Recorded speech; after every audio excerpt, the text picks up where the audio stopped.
Deuteronomy chapter 1. These are the words Moses spoke to all Israel across the Jordan in the wilderness, in the Arabah opposite Suf, between Paran and Tophel, Laban, and Dizahab. It is an 11-day journey from Horeb to Kadesh Barnea by way of Mount Seir. In the 40th year, in the 11th month, on the first of the month, Moses told the Israelites everything the Lord had commanded him to say to them. This was after he had defeated King Sihon of the Amorites, who lived in Heshbon, and King Og of Bashan, who lived in Ashtaroth at Edrei. Across the Jordan in the land of Moab, Moses began to explain this law, saying, "The Lord our God spoke to us at Horeb. You have stayed at this mountain long enough.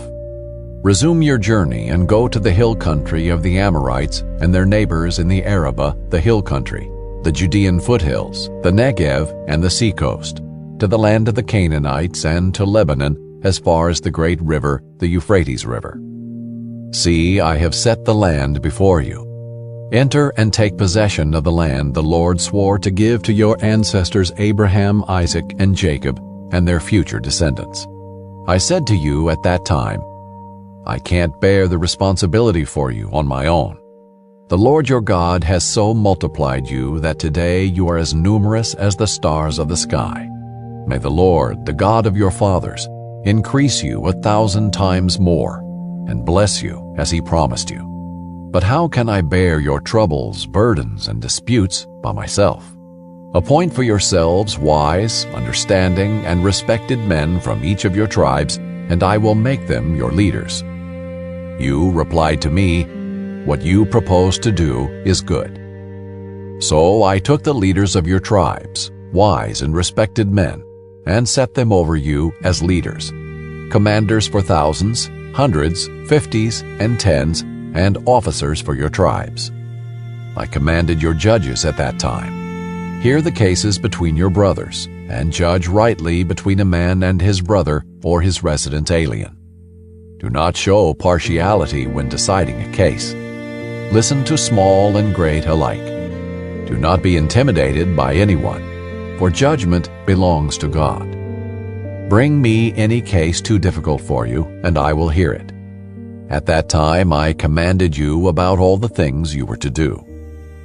We then set out from Horeb and went across all the great and terrible wilderness you saw on the way to the hill country of the Amorites, just as the Lord our God had commanded us. When we reached Kadesh Barnea, I said to you, "You have reached the hill country of the Amorites, which the Lord our God is giving us. See, the Lord your God has set the land before you. Go up and take possession of it, as the Lord, the God of your ancestors, has told you. Do not be afraid or discouraged." Then all of you approached me and said, "Let's send men ahead of us, so that they may explore the land for us, and bring us back a report about the route we should go up and the cities we will come to." The plan seemed good to me, so I selected 12 men from among you, 1 man for each tribe. They left and went up into the hill country and came to the Eshcol Valley, scouting the land. They took some of the fruit from the land in their hands, carried it down to us, and brought us back a report. The land the Lord our God is giving us is good. But you were not willing to go up. You rebelled against the command of the Lord your God. You grumbled in your tents and said, "The Lord brought us out of the land of Egypt to hand us over to the Amorites in order to destroy us, because he hates us. Where can we go? Our brothers have made us lose heart, saying, 'The people are larger and taller than we are. The cities are large, fortified to the heavens.' We also saw the descendants of the Anakim there. So I said to you, don't be terrified or afraid of them. The Lord your God who goes before you will fight for you, just as you saw him do for you in Egypt. And you saw in the wilderness how the Lord your God carried you as a man carries his son all along the way you traveled, until you reached this place. But in spite of this, you did not trust the Lord your God, who went before you on the journey to seek out a place for you to camp. He went in the fire by night and in the cloud by day to guide you on the road you were to travel. When the Lord heard your words, he grew angry and swore an oath. None of these men in this evil generation will see the good land I swore to give your ancestors, except Caleb, the son of Jephunneh. He will see it, and I will give him and his descendants the land on which he has set foot, because he remained loyal to the Lord.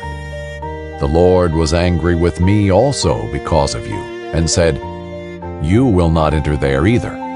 Joshua son of Nun, who attends you, will enter it. Encourage him, for he will enable Israel to inherit it. Your children, who you said would be plunder, your sons who don't yet know good from evil, will enter there.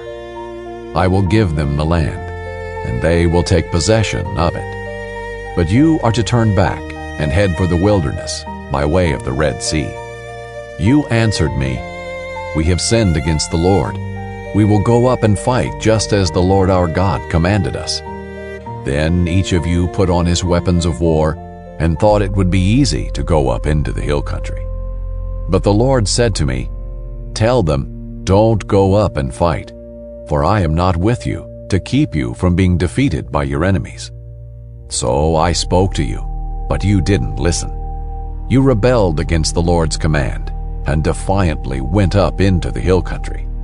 Then the Amorites who lived there came out against you and chased you like a swarm of bees. They routed you from Seir as far as Harmah. When you returned, you wept before the Lord. But he didn't listen to your requests or pay attention to you. For this reason you stayed in Kadesh as long as you did.